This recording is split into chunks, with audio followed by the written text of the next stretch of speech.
तो गंदम के आटे का इस्तेमाल करते हुए मैं आज क्रिस्पी क्रंची स्नैक्स बनाने जा रही हूँ जो कि इंस्टेंट बनेंगे। तो इस एक स्नैक्स में आपको कचौरी समोसे का टेस्ट मिलेगा। रेसिपी को एंड तक ज़रूर देखें। शाम की चाय हो और हो ये मज़ेदार से स्नैक्स तो क्या ही बात है।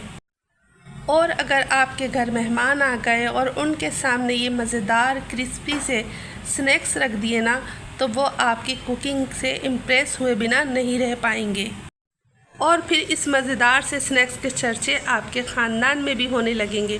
तो चलें बिना स्किप किए वीडियो देखिएगा, जब भी आप बना पाएंगी मेरी तरह मज़ेदार से स्नैक्स।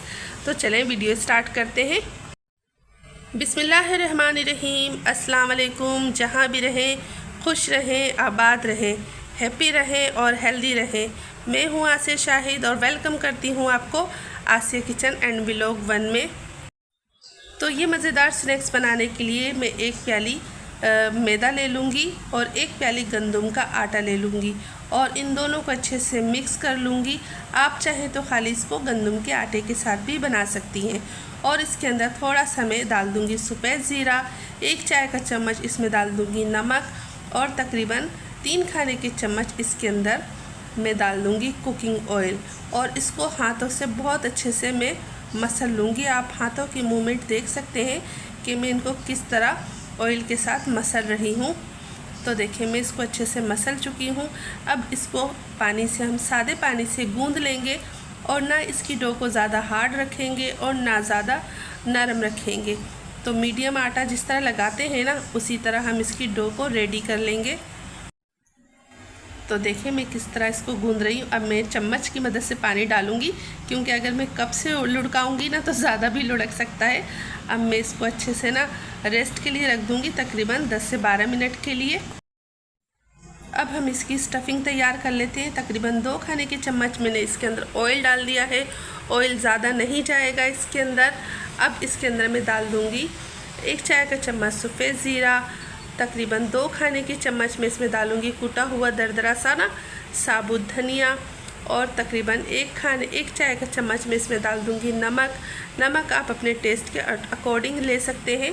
और 4 से 5 मैंने हरी मिर्चों को बिल्कुल बारीक बारीक चॉप कर लिया है और ये अब अच्छे से मैं मिक्स कर लूँगी और थोड़ा सा मैं इसको भून लूँगी। तो देखें 25 से 30 सेकंड के अंदर ही इसके अंदर से बहुत अच्छी सी खुशबू आने लगी। अब मैंने इसके अंदर डाल दिया है 1 चाय का चम्मच कुटी हुई मिर्चें। बस यही मसाले जाएंगे, इससे ज़्यादा मसाले नहीं जाएंगे। और आलू को मैंने बॉईल करके रखा था, तकरीबन 2 आलू लिए थे मैंने, इनको अच्छे से बॉईल कर लिया था। बड़े साइज़ के आलू थे और मैं हाथों से मसल के ना इसको रफली सा इसके अंदर डाल दूँगी। पहले मैं मिक्स कर लूँ, नहीं तो मसाला जलने लग जाएगा। और देखिए मैं हाथों की मदद से सारे आलू मैश करके इसमें डाल दूंगी। तो देखें सारे आलू मैंने डाल दिए हैं इसके अंदर। बस इन मसालों को अच्छे से इसके अंदर मिक्स करना है। और जो बड़े चम्मच थे ना, उसको भी मैं चम्मच की मदद से ऐसे ही तोड़ते जा रही हूँ और सारे मसाले को मैं अच्छे से आलू के अंदर कोट कर दूँगी। अब इसके अंदर मैं डालूँगी चंद पत्ते पुदीने के और थोड़ा सा हरा धनिया। आप चाहें तो पुदीने के पत्ते स्किप कर सकती हैं, मगर मेरे घर में धनिया पुदीना बहुत शौक़ से खाया जाता है तो मैं पुदीना ज़रूर इसके अंदर डालूँगी। तो देखें स्टफिंग हो गई है तैयार। अब चलते हैं डो की तरफ। तो देखें मैं इसके 2 पेड़े बना लूँगी और इसकी एक बड़ी सी रोटी बेल लूँगी। थोड़ा सा मैं मैदा या आटा डस्ट कर दूँगी। मैदा डस्ट करके मैं इसकी एक बड़ी सी रोटी बेल लूँगी। जितनी बड़ी बेल सकेगी मैं इसको ज़रूर बेलूँगी। तो देखें एक मैंने बड़ी सी रोटी बेल ली है और पतली बेली है।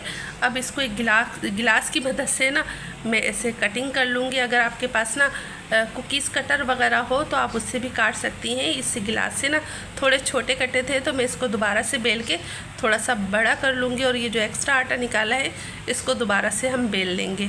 तो ये देखें मैंने थोड़ी सी इसको बड़ी कर ली है, पेड़े वो बेलन से थोड़ा सा और बेल लिया है। अब थोड़ा सा आलू का मसाला लूँगी और इसको बिल्कुल सेंटर के अंदर रख दूँगी। तो देखें बिल्कुल सेंटर में रख दिया है और 1-1 इंच के फासले पर मैं ना इसकी अच्छी सी कटिंग कर लूँगी। तो देखें आप इसको छुरी की मदद से भी कर सकते हैं। तो ये देखें मैं इसको चारों तरफ से ना अच्छे से काट लूँगी और बीच में कबाब रखा हुआ है, कबाब आलू का मसाला रखा हुआ है। तो देखिए सब तरफ से मैंने कटिंग कर ली है। अब साइडों में ना मैं ब्रश की मदद से पानी लगा दूंगी और एक के ऊपर एक इस तरह ये जो पट्टियाँ काटी हैं ना ये इसके ऊपर रखते जाऊंगी। तो देखिए एक के ऊपर एक रखते जा रही हूँ और इसको सब तरफ से अच्छे से मैं छुपा दूंगी। तो देखें सब तरफ से मैंने अच्छे से इसको आलू को कवर कर दिया है और ये देखिए बीच में छोटा सा होल कर दूंगी मैं।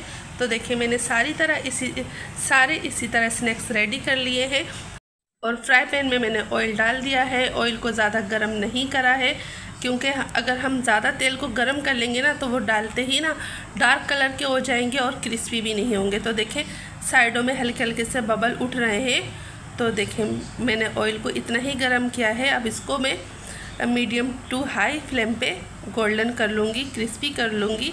तो देखें अब मैं इसको साइड हिलाऊँगी। अभी फ़ौरन से पलटना नहीं है, तब एक तरफ से अच्छे से सीख जाएंगे तो फिर मैं इनकी साइड चेंज करूँगी। तो देखिए अब इसकी मैं साइड चेंज कर रही हूँ, आप लोग देख सकते हैं। तो देखिए सबकी साइड चेंज कर दी है और कितना प्यारा सा कलर आ रहा है इन पे। तो अभी मैं और इनको गोल्डन होने दूँगी और फिर मैंने इसकी साइड चेंज कर दी है।